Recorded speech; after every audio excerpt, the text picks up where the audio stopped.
the domain of government and politics, okay?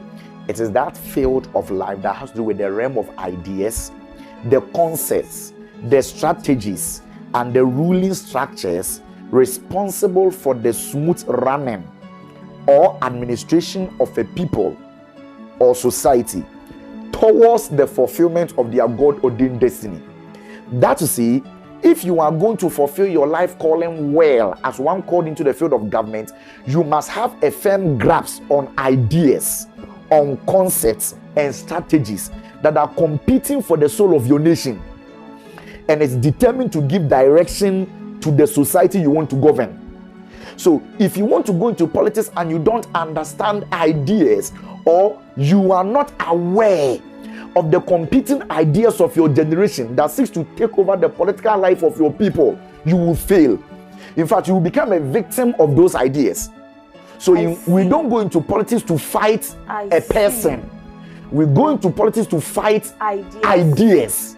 In this 21st century, if you are a young person listening to me and you want to help your nation, especially African nations, to come out of poverty, you must understand worldviews. Worldview is what I'm calling ideas and ideologies.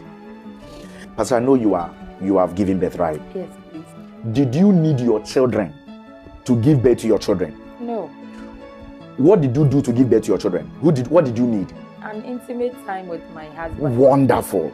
So in order to give birth to your child, you don't need your child. Okay.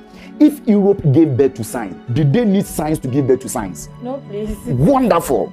So these are the questions people are not asking. Europe did not develop because of science. Science played a role.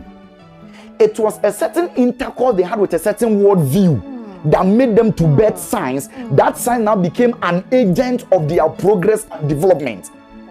Nations are what they are because of their dominant ideas and worldview. That's how the Bible puts it.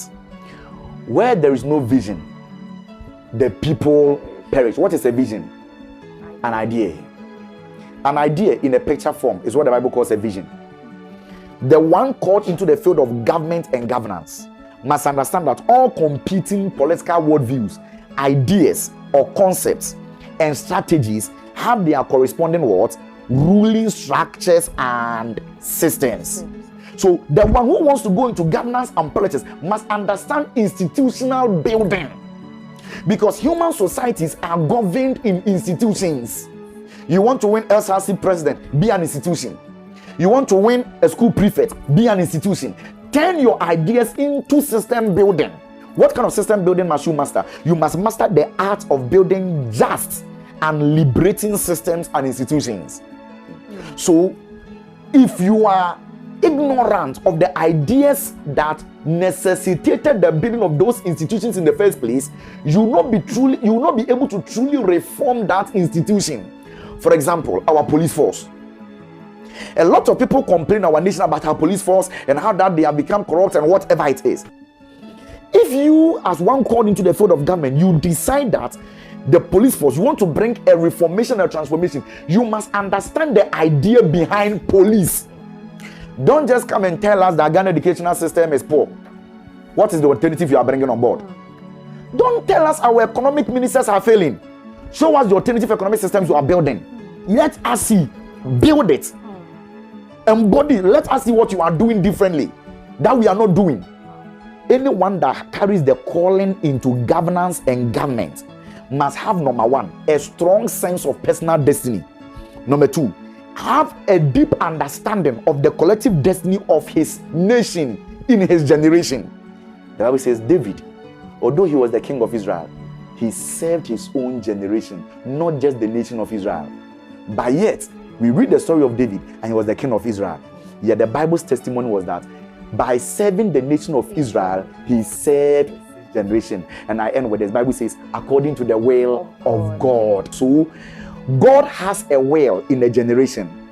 Every nation has a part in it. And David, as the king of Israel, helped the nation of Israel to play their part in the will of God for the generation. You are called into the field of governance and politics. Do you know the will of God for the 21st century nations? What role must Ghana play in it? What role must Africa play in it? That is what you are called into governance to do.